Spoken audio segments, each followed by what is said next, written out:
वहाँ मेनली बनते हैं। ये सब 2 नंबरी चीज़ है। उस टाइम मेरे से खाली एक ही रिएक्शन बाहर आते हैं बार बार। वो जो दूर पे दिख रहा है आपको वो है पिप साइड। पिप साइड मतलब ये ऑटोमेटिक चेंज होते रहते हैं, लेकिन उन लोगों ने मेकअप किया नहीं बोल के मुझे बोल रहे हैं कि कैमरे में नहीं आई। Welcome to Asansol. क्या वेलकम है भाई, देख लो गड्ढे गड्ढे। अभी भी नहीं जानता कि मैं कल का मैच खेल पाऊंगा कि नहीं। मैं एकदम ही ऑफ फोकस हूँ, आउट ऑफ फोकस हूँ। कभी कभी छाया को भी साए की दरकार पड़ते हैं। Good morning everybody. जैसे कि आप लोग जानते हो, मेरे बाबा की तबीयत अचानक खराब हो रखी थी और उसके लिए उनको अस्पताल में भर्ती भी कराना पड़ा था। और पिछले 48 घंटे के अंदर अस्पताल वालों ने लंबी चौड़ी बिल भी बना चुके थे। हाँ, इस बीच एक ही अच्छी बात है कि बाबा की तबीयत थोड़ा थोड़ा करके सही हो रहे हैं। फिलहाल तो हॉस्पिटल से ही रिटर्न घूम के आ रहा हूँ ना। हमारी स्वागत कुछ इस तरह से हो रहा है। चिल्काइए चिल्काइए चिल्काइए। अरे नहला देंगे पीछे पीछे। आज 5वां दिन है। हर दिन की तरह आज भी मैं बाबा को देखने सुबह अस्पताल जा रहा हूँ। अगर आज भी बाबा को देख के मुझे अच्छा लगा और उनकी तबीयत में सुधार हुई अच्छे से, तो ही मैं आज अपनी राइफल शूटिंग कंपटीशन के लिए आसानसोल के लिए चल पड़ूंगा। अदरवाइज ये ट्रिप मुझे कैंसिल करना पड़ेगा। 10:30 बजे से 11:30 बजे का विजिटिंग आवर है और मैं 11 बजे पक्का यहाँ पहुँच रहा हूँ। क्या ही बात करूँगा उनसे। 11:45 लगभग, और बाबा से मैंने परमिशन ले लिया। फिलहाल उनका तबीयत ठीक है, पहले से थोड़ा सा बेहतर है। उसकी वजह से मैं उनको बोल भी पाया कि मैं यहाँ जा रहा हूँ, कल सुबह मैं आपसे मिलने नहीं आ पाऊँगा, तो माइंड मत करना। अब मेरी दूसरी टेंशन ये रहेगी कि मुझे 1:30 बजे के अंदर अपनी पूरी पैकिंग कंप्लीट भी करनी है और आसानसोल के लिए मुझे निकलना भी है घर से। और इसमें सबसे शॉकिंग बात ये है, मैंने एक भी लगेज का तिनका भी पैक नहीं किया हुआ है। सुबह में जल्दी आने के चक्कर में ब्रेकफास्ट भी नहीं किया हुआ था, साथ में स्मूदी बना के लेके आया था और वही मैं अभी गटक रहा हूँ। खैर, घर पहुँचते ही एकदम भागते भागते मैंने अपना लगेज सेट किया, फिर उसके बाद हड़बड़ी में लंच भी किया। उसके बाद अपनी बिच्छू को लेके मैं निकल पड़ा अपने आसानसोल वाली डेस्टिनेशन की ओर। गाड़ी निकालते और पैकेज करते करते मुझे हो गया लेट ऑलरेडी। पीछे गाड़ी भी खड़ी है, वो भी निकलेगी, लेकिन ये दौड़ के फिर से भाग के आ गई। टीचर पढ़ा रही थी फिर भी आ गई। टाटा, चलो भैया चले जाओ, भागो चलते हैं सीधा। अभी 2:15 हो चुका है भाई। गणपति जी को ले लिया मैंने अपने साथ। ये हर वक्त इस गाड़ी में जब भी मैं लॉन्ग रूट पे निकलता हूँ तो मेरे साथ गणेश जी भी चलते हैं। तो सीधा घर से निकलते ही कुछ दूर चलते ही मेरे सामने ये पेट्रोल पंप आ चुका था मेरे घर के बगल में। नाइट्रोजन जो है वो 30 की करके भरवा लेता हूँ, क्योंकि और जोर से बजा भाई, क्योंकि ये दोनों साइड में हवा TPMS में कम दिखा रहा था। बाकी पीछे एक सामान लुढ़क चुका है, साउंड मिला मुझे। हाँ, मुझे लग ही रहा था ये। इसको थोड़ा समेट लेता हूँ बस, ताकि बजे ना पूरे रोड पे। और लगेज को समेट के थोड़ा सामने कर दिया मैंने। ये वाला अभी नहीं लगने, कल लगेंगे, ये गाड़ी से उतरेगा भी नहीं। और इसको मैं एकदम हाथ के रेंज में रखना चाहता हूँ, ताकि बैठे बैठे इसको हाथ में ले पाऊँ। और वो वाला है लैपटॉप बैग, अभी लगने वाला है नहीं, जब मैं होटल में उतरूँगा तब। और इसमें मेरे पर्स वगैरह हैं, ये सामने रहेंगे हाथ के सामने। और ये लग जा भाई। और ये कैमरे वाले बैग इसमें रख दिया सामने, और पानी का बोतल खोल के यहाँ डाल दिया, और बाकी सब पानी है जितना भी वो नीचे डाल दिया है। चलो good to go. Trip meter को मैंने रीसेट करके 0 कर दिया। तो यहाँ से स्टार्ट करते हैं 2:25 को, और मुझे चलना है आसानसोल रामकृष्ण मिशन के सामने। ओम नमः शिवाय। दोपहर का टाइम है, रोड भी खाली होना ही चाहिए। कितनी जल्दी और कैसे पहुँच पाते हैं। एक चीज़ तो मैं भूल चुका, सनग्लास। सर्विस के टाइम ऊपर लेके गया था मैं, फिर सनग्लास लाना भूल गया। अब बिना सनग्लास का ही चलाना पड़ेगा। जब मैं निकल रहा था जोर से बारिश हो रही थी, और अभी प्रभु तेरी क्या है माया, कहीं पे धूप तो कहीं पे छाया। ये आसनसोल वाला रूट लगभग मुझे अच्छी तरह पता है, इसलिए मैंने अभी तक इसको गाड़ी के या फिर फ़ोन के मैप में डाले नहीं है इसको, ये कैसे चल रहे हैं सब। ये वाला फिल्म मैंने बदला नहीं था अभी तक, पीछे दो साइड में विंडो में, लेकिन ये वाला बदल दिया था। उसके बाद देखो लाइट का डिफरेंस कितना आ रहा है, पता नहीं कैमरे में समझ में आ रहा है कि नहीं, लेकिन मुझे अच्छी तरह समझ में आ रहा है। ये थोड़ा काला पड़ा हुआ है, ये एकदम ऑलमोस्ट ब्राइट, तो इसमें मुझे सनशेड लगा देना पड़ेगा। अब दिन का टाइम है, ये वाला रोड भी सही होगा, ये वाला रोड भी खाली ही मिलेगा, बाएं तरफ वाला। तो इना बिना डीना डिका गाड़ी जिस तरफ जाएगी अपने आप बिना स्टीयरिंग में हाथ लगाए, चलो लेफ्ट तरफ ही जा रही तो लेफ्ट तरफ ही चलते हैं। घर से लगभग 7 ही किलोमीटर आया हुआ हूँ। डनलॉप बोल के एक क्रॉसिंग है, तो उसमें ना एक सर्विस रोड होता है और एक मेन रोड होता है। तो मेन रोड खुला हुआ था, तो मैंने भी उसी डाउट में था कि क्योंकि ये लोग कभी भी कोई इन लोगों का ठीक ठिकाना है नहीं, कभी इस तरफ कभी उस तरफ से रोड चेंज करते रहते हैं। तो मुझे लगा सर्विस रोड आज भी बंद है, क्योंकि गड्ढे से गड्ढा भरा हुआ है, गड्ढे में गड्ढा, और मेरे सामने कोई गाड़ी था नहीं उस टाइम। दूर से देख के मुझे लगा कि ये वाला रोड शायद बंद है या फिर ख़राब है, चलने लायक नहीं होगा, तो मैंने मेन रोड वाला ले लिया था। अब थोड़ा सा जैसे ही मैं क्रॉस के सामने आ गया, मुझे डाउट हुआ, मैं लेफ़्ट इंडिकेटर डाल के मोड़ पे खड़ा रह गया, और सामने एक ट्रैफिक गार्ड था। मैंने उसको बार बार इंडिकेटर मारा, लाइट मारा, हॉर्न मारा, वो मुझे मेरे तरफ मुड़ा भी, और मेरे सामने और उनके सामने हम दोनों को छोड़ के और कोई गाड़ी आदमी कुछ भी नहीं था। तो वो ना देखे ऐसा हो नहीं सकता था। मैंने लेफ्ट से इंडिकेटर भी दिया हुआ था, तो उसको अगर पता था कि ये बाएं तरफ इस साइड से मोड़ना मना है, अलाउ नहीं है, तो वो मना कर देता, हाथ दिखा देता। नहीं किया, वो उल्टा मुझे देख के यू टर्न मार गया, और मुझे लगा कि अलाउ है, इसलिए शायद ये कुछ बोल नहीं रहे, मना नहीं कर रहे। तो मैंने जैसे ही मुड़ा, लोग बैठे हुए थे पीछे, उनके पीछे थोड़ा सा पीछे एक गुमटी बना हुआ था, उसके ठीक पीछे। मुड़ते ही बोले आइए भैया, आइए इस तरफ आइए। मैंने भी साइड कर दिया, हाँ बोलिए। तो उन्होंने कहा आप कैसे मुड़ गए, यहाँ मना था, हैना तैना है ना, आप लोग हर दिन नियम बदलते रहोगे तो आदमी को पता कैसे चलेगा। मैं तो 1.5 महीना पहले भी आया हुआ था, इस तरफ से जा रहा था, तो उस टाइम ये बंद था, ये खुला हुआ था, मुझे वही लगा, मैं फिर इसलिए आग भी गया। फिर दूसरे 2-3 जन और सर्जेंट थे, वो लोग भी आ गए, तो मुझे मुझसे थोड़ा सा बहस हो गया। बहस मतलब मैं आर्गूमेंट में बात कर रहा हूँ, मैं लॉजिक में बात कर रहा हूँ। वो चारों थे, आपको नहीं पता 10 साल हो चुका है, बेकार की बात मत कीजिए, मेरे पास वीडियो एविडेंस है, मैं बिना बात एविडेंस के बात नहीं करता।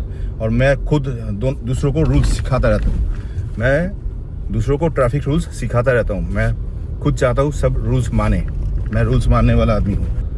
तो आप जैसे ही बोलोगे कि ये 10 साल से बंद है, तो आप झूठ बोल रहे हो। ये 2 महीने पहले भी रोड की हालत देखो, हे भगवान, गाड़ी साला पूरा नाव की तरह इधर उधर हिल डोल रहा है।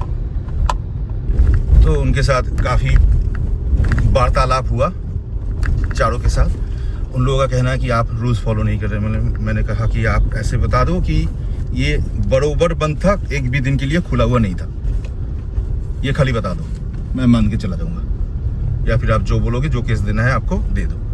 यही बता के मैंने आर्गूमेंट वहाँ ख़त्म कर दिया। फिर उन्होंने कहा कि ठीक है आप जाइए, लेकिन ये जब रिपेयर होता है तब वो ये होता है। ये पता कैसे चलेगा आदमी को? रोड क्या आज भी बना हुआ है उस तरफ से? आपको लग रहा है ये रोड है? ये रोड की हालत है?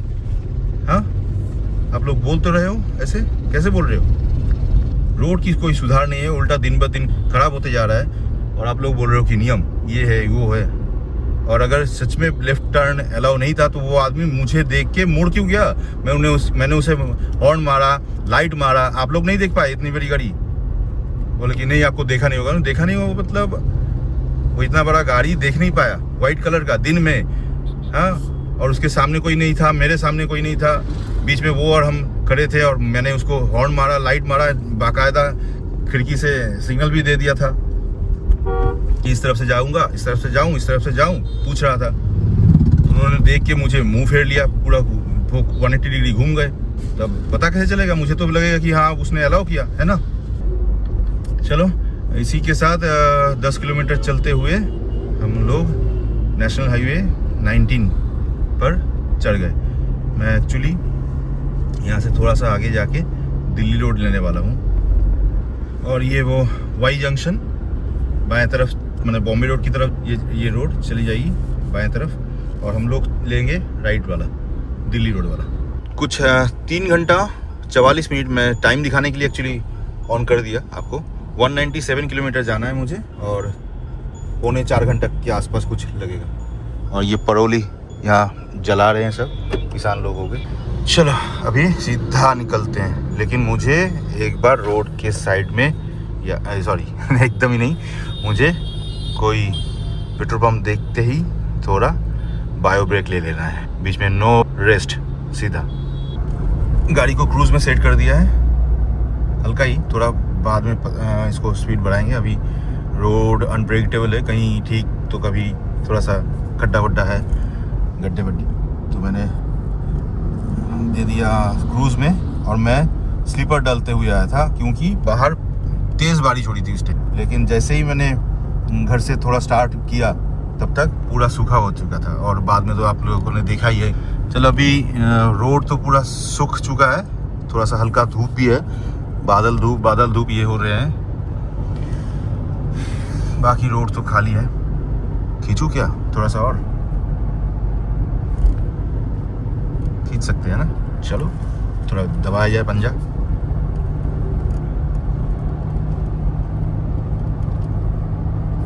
लेकिन नॉट मोर देन 80। चलो ये सही है, वेदर भी सुहाना है, रोड फिलहाल तो अच्छा है। अभी 2 किलोमीटर के अंदर पहला टोल आएगा। मैं तो भाई मिडिल से ही चलूँगा, बीच में, ताकि बायां या दायां कहीं भी भाग सकूं। अभी जैसे मुझे बायां से ही करना होगा क्योंकि राइट साइड से एक गाड़ी आ रही है ऑलरेडी। और ये कहते कहते सामने पहला टोल आज का आ चुका, शायद डानकुनी। टैक्स दे दो, टोल टैक्स दे दो, रजिस्ट्रेशन के लिए टैक्स दे दो, जीएसटी दे दो, सेस दे दो, बदले में गवर्नमेंट।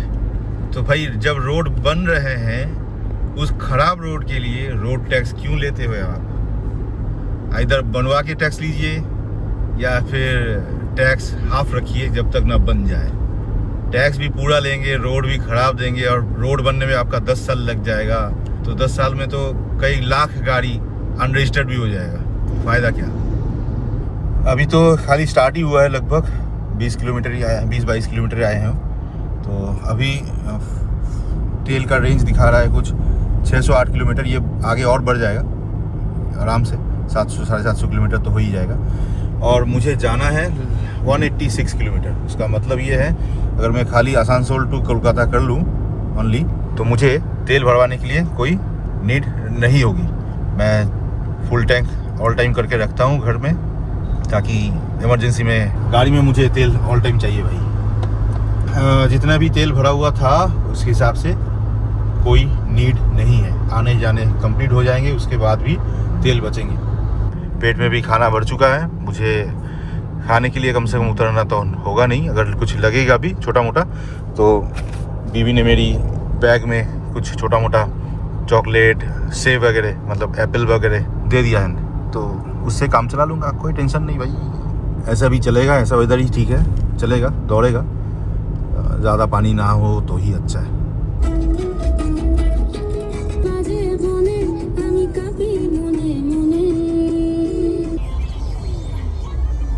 स्पीड लिमिट यहाँ 100 किलोमीटर है, बढ़ा दिया गया है।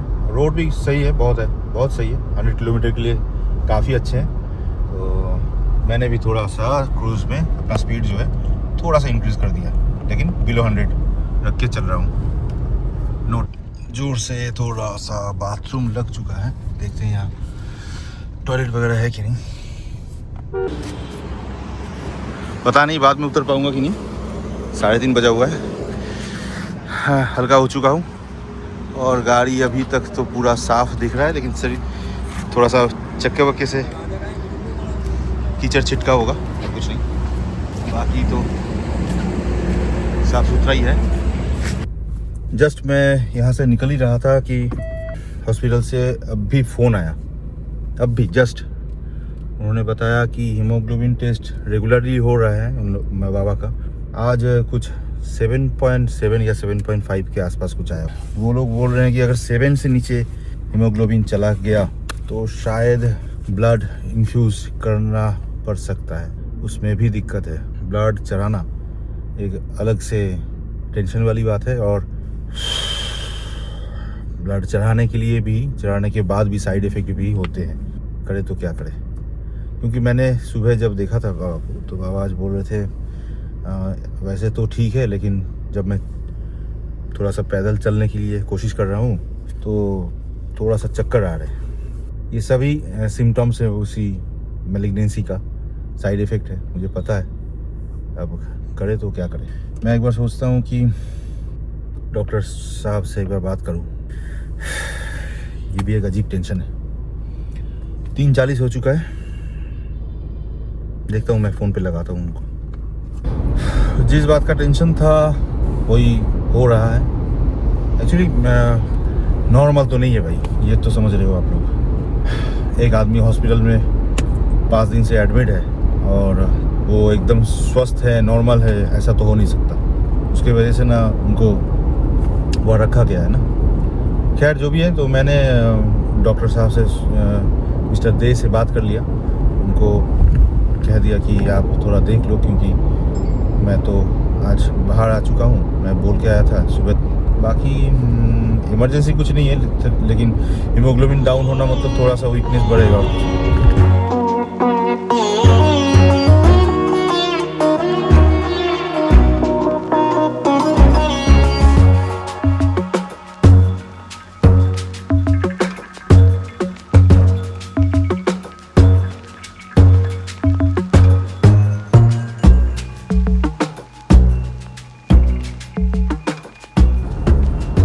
लगभग आ चुके हैं सेकेंड टोल प्लाजा आज का, पाल सीट। मेरे घर से 79 किलोमीटर दूर।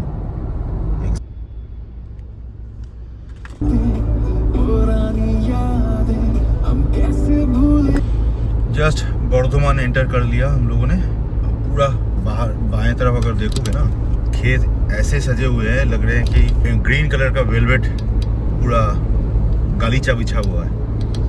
बर्धमान का यही खासियत है, चारों तरफ धान चावल के फसल उगाए जाते हैं यहाँ सबसे ज़्यादा। ग्रीनरी भी बहुत ज़्यादा है, ये पूरा ग्रीन ही ग्रीन। पक्का 2 घंटा लगेंगे अभी यहाँ से। 123 किलोमीटर बाकी है और लगभग 6:15 का एस्टिमेट अराइविंग टाइम दिखा रहा है भाई। 88 किलोमीटर आ चुके हैं खाली, ओनली 1 घंटा 44 मिनट लगा शहर छोड़ने के लिए। बाकी तो रोड पूरा खाली है और मस्त है एकदम। और ये है शक्तिगढ़ का लैंगचा हाउस। जितने भी हैं यहाँ लैंगचा से, मतलब लैंगचा बोल के एक मिठाई होता है, तो वो बहुत अच्छे बनते हैं यहाँ। शक्तिगढ़ बोल के एक जगह है, लेकिन एक तो ओरिजिनल लैंगचा जो जिसको कहते हैं वो यहाँ शक्तिगढ़, ये इस जगह पे नहीं है। शक्तिगढ़ बहुत अंदर है, वहाँ मेनली बनते हैं। ये सब 2 नंबरी चीज़ है, ख़राब वाला माल है।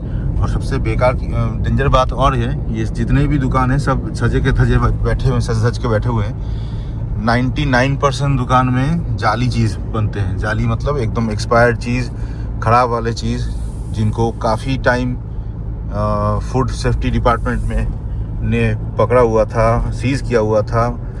उन लोगों का बनाया हुआ सामान, खाने की जितने भी इंग्रेडिएंट्स है वो सब 2 नंबरी नकली मिले थे, ख़राब सड़े हुए मिले थे, एक्सपायर्ड मिले थे। लेकिन फिर भी इन लोगों को छूट आगे मिल ही जाता है कुछ दिन के बाद। ये इंडिया में हर जगह है, कहीं ज़्यादा तो कहीं कम। Magnus global school. आगे रहेगा दुर्गापुर। एक एक्सीडेंट हो चुका है किटल्स का, केटल्स। वासुदेवाय नमो नमः। आज तुमने दिए दर्शन अपने प्रिय, अपनी सुध बुध में हारा, मेरा बस तू ही सहारा। आ जाऊं खुद को मैं रोक न पाऊं, थाम लो जरा। मुझे पता नहीं ये गाना किसने लिखा है, और नाम तो बता रहे हैं, सौरभ बोल के कोई है, ट्विंकल मित्तल बोल के कोई है। जितनी तारीफ की जाए, जितनी मैं जितनी भी तारीफ करूं वो शायद उतनी ही कम है। मुझे कोई आइडिया नहीं है क्यों और किस लिए होता है। मैं जितनी बार ये गाना जिस भी मूड में हूँ, जिस भी टाइम पे, दिन हो, रात हो, दोपहर हो, काम में बिजी हूँ, रोड पे हूँ, कहीं भी अगर किसी भी टाइम ये गाना मेरे कान पे आ जाता है सही से, और वो जो साउंड, ओम नमो भगवते वासुदेवाय नमः, पता नहीं कहाँ से आग भर आते हैं। पता नहीं, सच में मुझे पता नहीं, कोई आइडिया नहीं, मेरे दिमाग में कुछ नहीं चलता होता, लेकिन वो गाना जैसे ही मेरे कान पे, जहन पे हिट करते हैं ना, बाहर दुनिया का कुछ भी मेरे तक नहीं पहुंचते और मैं आइसोलेटेड हो जाता हूँ पूरा। और उस टाइम मेरे से खाली एक ही रिएक्शन बाहर आते हैं बार बार, अलेक्सा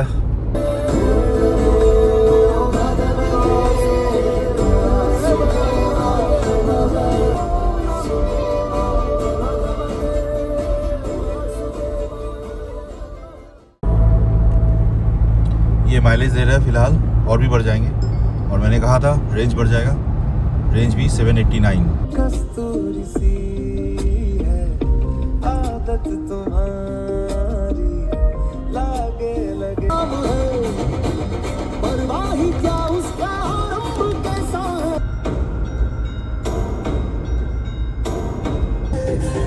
एक चिंगारी प्रतिशोध से खड़ी रावण की लंका जले।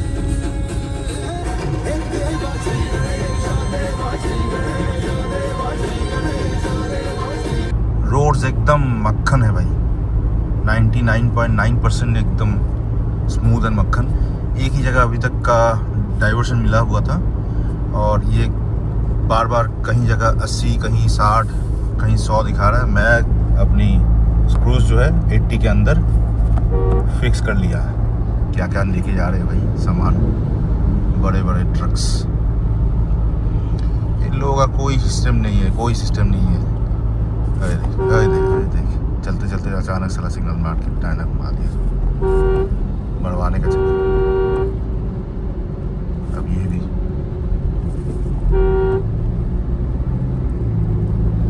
मरवाएगा यार।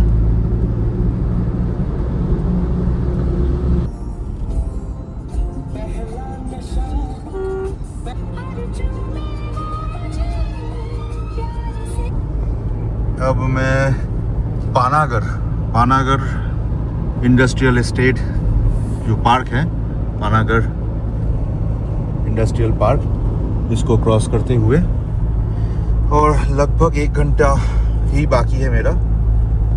61 किलोमीटर कुछ आसपास बाकी है। मैं एक्चुअली लोकेशन अपनी रेंज की दिया हुआ हूँ, मतलब आसनसोल राइफल रेंज का, और अभी तक मैंने पक्का 150 किलोमीटर ड्राइव किया हुआ है, 2 घंटा 35 मिनट। मैं उस बायो ब्रेक के अलावा अभी तक नीचे उतरा नहीं हूँ, और 1 घंटा आराम से चला लूँगा। बाकी रोड ऐसे ही पूरा खाली खाली है, स्टार्ट टू अभी तक का 150 किलोमीटर तक था। तो अभी खाली है, मतलब आगे भी और खाली हो जाएगा। बजा हुआ है पक्का 5, मतलब अभी विजिटिंग आवर चालू हो गया होगा। और मेरी भांजी जो है वो बाबा के पास लगभग पहुंच गई है या फिर पहुंचने वाली है। मैं एक बार फ़ोन कर लेता हूं, क्योंकि उन लोगों को कहा गया है कि एक बार एक यूनिट ब्लड अरेंज करके रखने के लिए। हालांकि वो नर्सिंग होम से ही अरेंज कर लेगा वो। इसी के साथ आज का 3rd टोल आ चुका है। ये कौन सा नाम मुझे याद नहीं आ रहा है। ये कौन सा टोल है? कौन सा टोल है? बांसकोपा। ओके, दुर्गापुर बांसकोपा।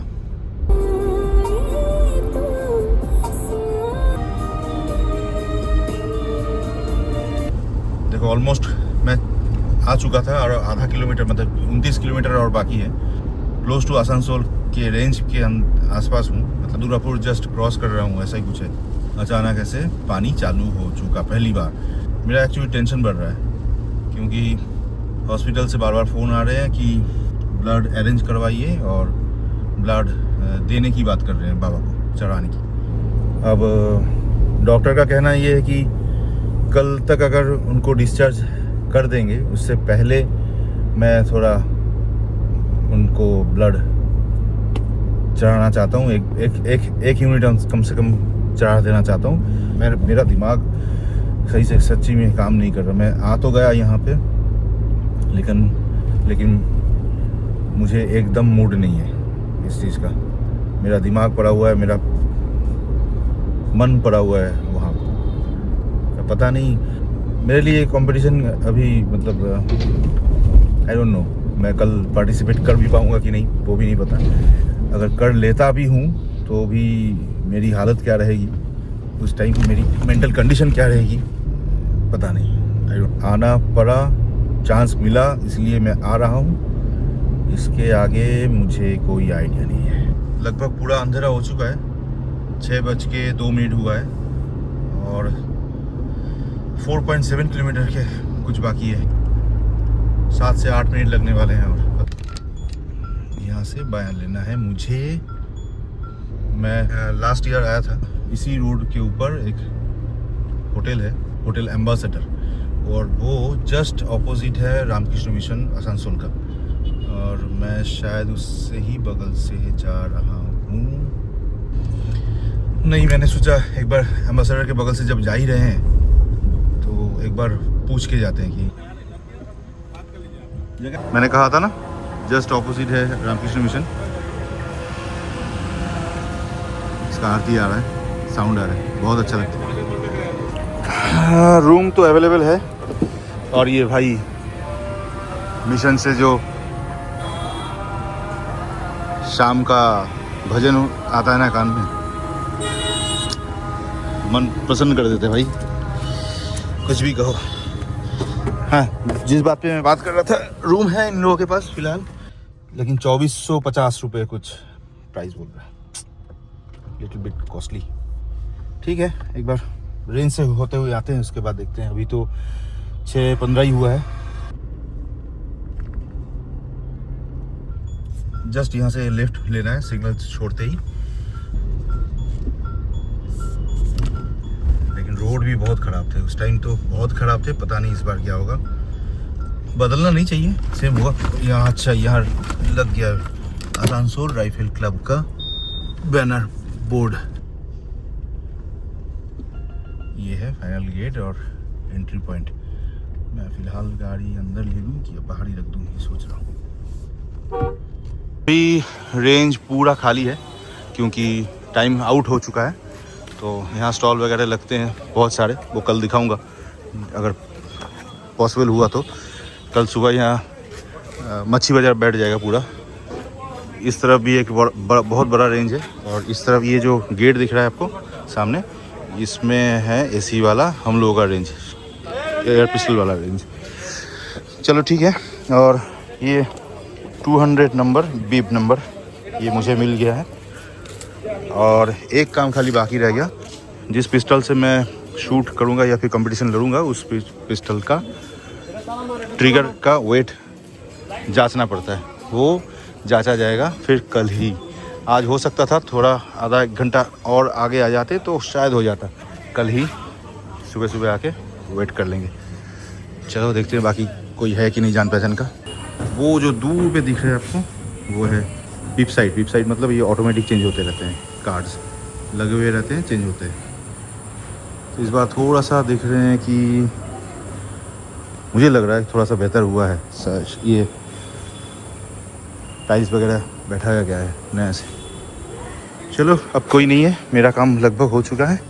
बाकी जो भी है कल ही करना होगा, तो सुबह सुबह आ जाएंगे जितना जल्दी हो जाए। देखते हैं, कल प्रैक्टिस मिल पाना एक डेंजर बात है, वो मिल जाता है तो अच्छा है। चलो 6:45 बज चुका है लगभग। रेंज से बाहर हम लोग निकल पड़ेंगे अभी। निकल के मेरे साथ 2 सर हैं मेरे, लेकिन उन लोगों ने मेकअप किया नहीं बोल के मुझे बोल रहे हैं कि कैमरे में नहीं आई। अबे हट तो जा, कूदते हैं पीछे। उन लोगों को थोड़ा ड्रॉप कर देंगे बीच में, मेरे होटल के ऑन द वे ड्रॉप करते हुए फिर मैं पहुंच जाऊंगा अपना होटल। Welcome to Asansol. क्या वेलकम है भाई, देख लो, गड्ढे गड्ढे, पानी भरा हुआ, सब कुछ मिलेगा आपको। कोई कहीं लड़ाक वड़ाक कुछ नहीं जाना पड़ेगा आपको भाई, स्पीति वगैरह कुछ नहीं जाना पड़ेगा। कल वेस्ट बंगाल में चला लो, फुल ऑफ रोडिंग हो जाएगा। है भाई, रोड की हालत बहुत ख़राब है भाई, इतनी हालत बुरी हालत है रोड की। मैंने सोचा कि हम लोगों की कोलकाता में ही शायद ऐसा है, मतलब बद से भी बदतर है इसका। खैर जो भी है, मैंने उन लोगों को ड्रॉप कर दिया। अब मैं सीधा होटल एम्बेसडर, फिलहाल तो उसके ही ओर बढ़ रहा हूँ।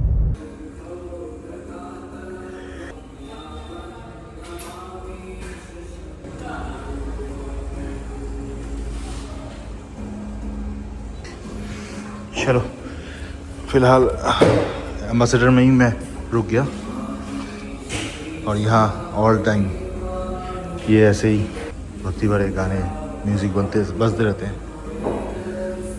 फील गुड कराता है सच्ची में। चलो रूम पे चलते हैं, रूम दिखाते हैं। बज गया 8 बजे। 8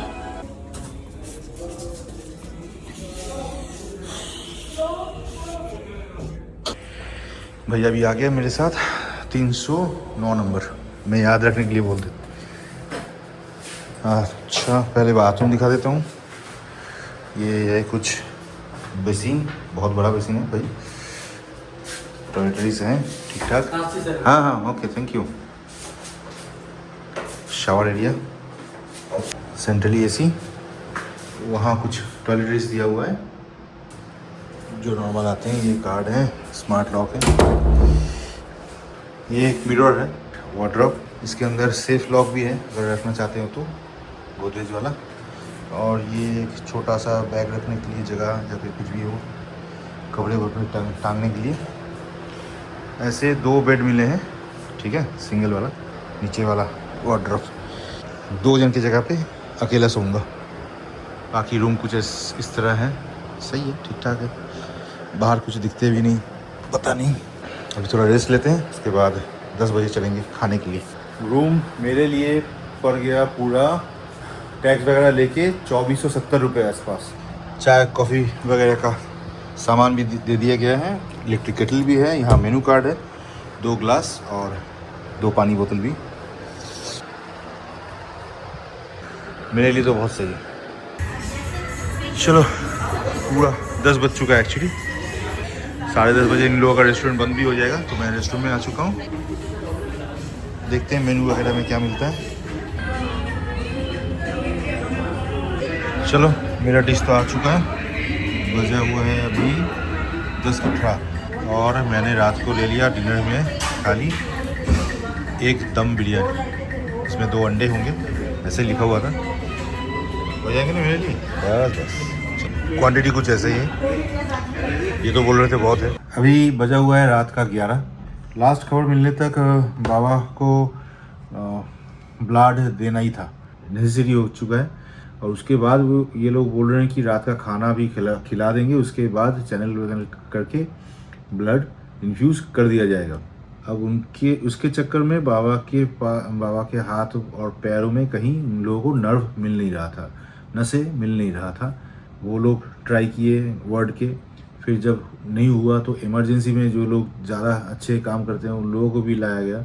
वो लोग भी नस ढूंढने में नाकाम रहे। मुझे जितना ओवर द फोन पता चला, ये गर्दन के साइड से कहीं एक चैनल बना के उसमें लगा भी नहीं बोल रहे हैं। वो लोग बोल रहे हैं कि रात को खाने के बाद जला देंगे। मेरे को एक टेंशन खाया जा रहा है कि ये ब्लड देने से बहुत सारे रिएक्शंस कभी कभी किसी को होते रहते हैं, बुखार भी आ जाते हैं। तो इस टेंशन में मैं रह नहीं पा रहा हूँ। सोच रहा था कि एक बार क्या करूँ पता नहीं, लेकिन मैंने वार्ड में काफ़ी टाइम मैंने फ़ोन किया, वो लोग फ़ोन ही नहीं उठा रहे हैं। मुझे तो लग रहा है कि मैं अभी निकल जाऊँ, घर पहुँच जाऊँ।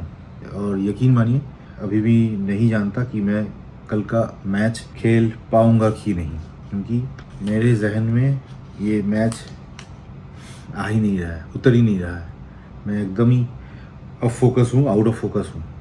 मैं खेलने जा भी पाऊँगा कि नहीं वो भी नहीं पता मुझे। थोड़ा सा भी मुझे ख़राब भनक लगा तो मैं यहाँ से गाड़ी उठाऊँगा और निकल लूँगा यहाँ से। चलो गुड नाइट, फिर मिलते हैं कल। आप लोग मेरे लिए, मेरे बाबा के लिए थोड़ा प्रे कर देना प्लीज़ प्लीज़ एंड प्लीज़। पापा हैं तो हम लोग हैं। पापा एक वृक्ष है, वृक्ष सबसे बड़ी पेड़ की छाया है। कभी कभी छाया को भी साए की दरकार पड़ते हैं। Good night, C you